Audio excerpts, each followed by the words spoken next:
तो cell the unit of life में chapter में हम लोग क्या पढ़े थे इस समय? यूकैरियोटिक सेल के बारे में क्या क्या पढ़ चुके हैं? Cell wall, cell membrane, cytoplasm, endomembrane system, mitochondria, plastid, ribosome, cytoskeleton, cilia and flagella, centriole and centrosome. अगला टॉपिक है हाँ हाँ माइक्रोबॉडी से, लेकिन न्यूक्लियस हम लोग पहले पढ़ेंगे, ठीक है? क्योंकि होगा कि अगर हम माइक्रोबॉडी पढ़ाना भी शुरू करेंगे तो न्यूक्लियस अधूरा रह जाएगा आज। तो न्यूक्लियस को पूरा पढ़ लेते हैं, ठीक है, ताकि हमें समझ में एक साथ आ जाए। फिर माइक्रोबॉडी 5 मिनट का उसको अलग से कवर कर लेंगे। तो न्यूक्लियस के बारे में कुछ बातें हमें पहले से भी पता हैं। जैसे न्यूक्लियस की डिस्कवरी रॉबर्ट ब्राउन ने की थी इन द ईयर 1831। सेल की discovery Robert Hooke in the year 1665। Nucleus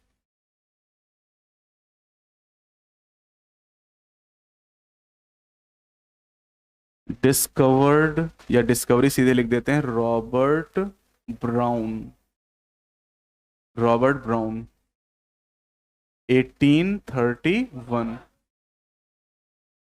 ये भी बता दे रहे हैं कि कहाँ पे किया था रॉबर्ट ब्राउन ने।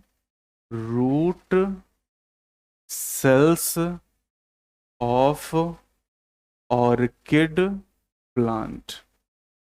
ऑर्किड नाम का एक प्लांट होता है, उसकी रूट की सेल के अंदर उन्होंने न्यूक्लियस की डिस्कवरी की थी। ये पूछा जा सकता है लेकिन बहुत इंपॉर्टेंट नहीं है। रॉबर्ट ब्राउन याद रखना और ईयर इंपॉर्टेंट। न्यूक्लियस की अगर हम बात करते हैं तो जो न्यूक्लियस होता है ये हमारे ब्रेन की तरह है। मतलब कि हमारी बॉडी की हर एक्टिविटी को कौन कंट्रोल करता है? ब्रेन। वैसे सेल के हर एक फंक्शन को कौन कंट्रोल करता है? न्यूक्लियस। मतलब माइटोकॉन्ड्रिया क्या करता है? एरोबिक रेस्पिरेशन कौन कंट्रोल करता है? न्यूक्लियस।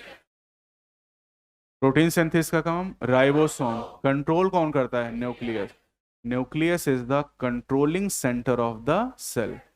ये सेल के सभी फंक्शन को कंट्रोल करता है। This is also called brain of the cell. ये सेल का ब्रेन है, ये सारे काम कंट्रोल करता है। तो nucleus is the controlling centre of the cell. Controlling centre. अब न्यूक्लियस की स्टेनिंग की बात करते हैं। जैसे आपने पढ़ा है बैक्टीरिया की staining, crystal violet mitochondria, Janus green B. वैसे ही न्यूक्लियस की डिस्कवरी के लिए कई सारे स्टेन हमारे पास हैं। एसिटोकार्मीन, एसिटोकार्मीन। कभी कभी एग्जाम में कार्मीन भी पूछ लिया जाएगा, एसिटो नहीं लगा होगा, ठीक है। दूसरा बेसिक फुचसिन, बेसिक फुचसिन, फुचसिन, फुस्सिन, ठीक है। तीसरा क्रिस्टल वायलेट, ये पहले भी पढ़ चुके हैं। कहाँ पर? बैक्टीरिया में क्रिस्टल वायलेट और मिथाइलिन ग्रीन, मिथाइलिन ग्रीन।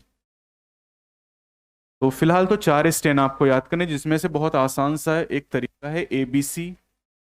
दिखाई दे रहा है? ABC। ABC का मतलब एसिटोकार्मीन, बेसिक फुस्सिन एंड क्रिस्टल वायलेट, और एक साथ में जोड़ लो M। M is the methylene green. तो ABCM, ये निमोनिक हो जाएगा। अब न्यूक्लियस की अगर हम बात करें, देखो एक चीज दिमाग में रखना कि हम यूकैरियोटिक सेल पढ़ रहे हैं। तो यूकैरियोटिक सेल में जो न्यूक्लियस है इसमें कुछ वेरिएशन है। देखो दो चीजें हो सकती हैं।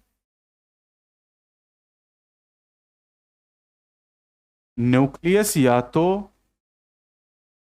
होगा या नहीं होगा, यही तो हो सकता है।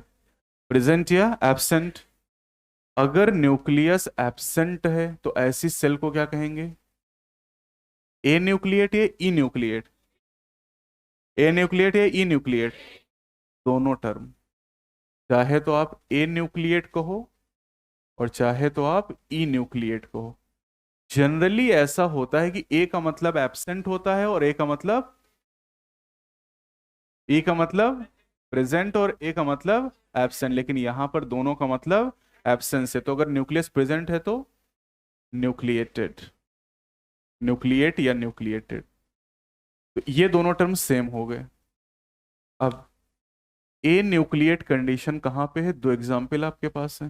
पहला एग्जाम्पल है मैच्योर, फिर वही RBC, mature RBC, mammalian RBCs, mature mammalian RBCs, और दूसरा सीव ट्यूब सेल्स ऑफ,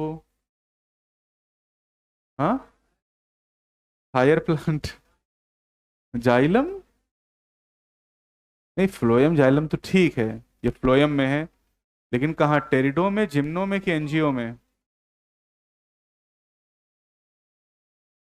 कहाँ पर? एनजीओ।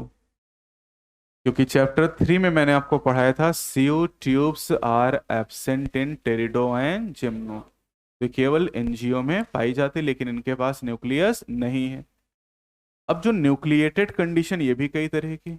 अब अगर न्यूक्लियस है तो न्यूक्लियस एक भी हो सकता है, न्यूक्लियस कई भी हो सकते हैं, या ऐसे बना लेते हैं, एक हो सकता है, दो हो सकते हैं और मेनी हो सकते हैं।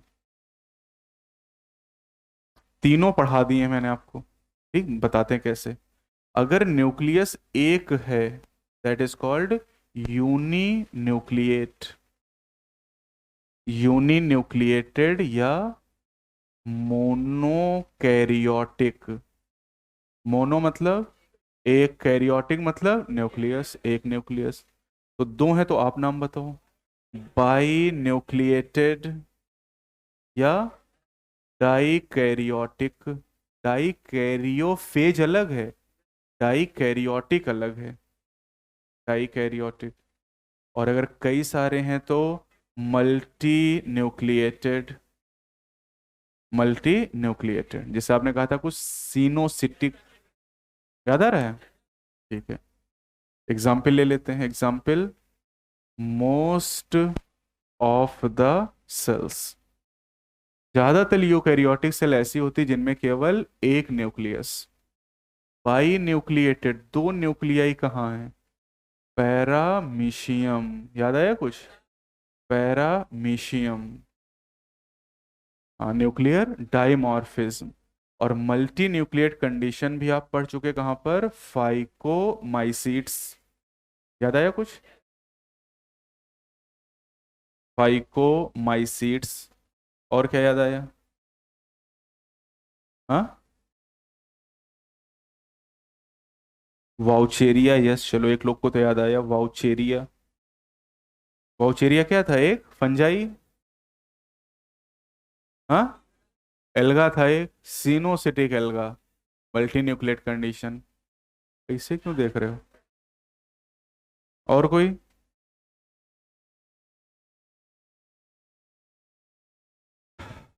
हमारी बॉडी में कितनी मसल हैं? 649। तीन तरह की, skeletal, smooth and cardiac. Skeletal muscle उन्हें कहते हैं जो हमारे कंट्रोल में है, जैसे टंग की मसल कंट्रोल में है आपके, देखो, अपनी इच्छा से कंट्रोल कर सकते हो, तो फिर फिसल कैसे जाती है? स्केलेटल है ना। अच्छा, ये यहाँ पे कौन सी मसल है? बाइसेप, यहाँ पर ट्राइसेप, और मेरे कंट्रोल में है, मतलब सीखना नहीं, काम वाली बात। ये कंट्रोल में है, यस, तो इसका मतलब ये कैसी मसल है? स्केलेटल। और स्केलेटल मसल कैसी है? Multi nucleated. Skeletal muscle fibres, और ये फाइबर एक्चुअली क्या है? सेल्स। तो ये सब एग्जाम्पल हो गए आपके पास में। तो मल्टी, और एग्जाम्पल आप चाहो तो एक और बता देते हैं, ओपेलाइना, याद कर लेना इसको, ये नहीं पढ़ा आपने लेकिन याद कर लो, ओपेलाइना। तो ये मल्टी न्यूक्लिएटेड कंडीशन आपने पढ़ ली यहाँ पर। यूनी न्यूक्लिएट तो ज़्यादातर सेल में, तो जितनी भी चीज़ें पॉसिबल थी सारी बातें मैंने आपको बता दी यहाँ पर।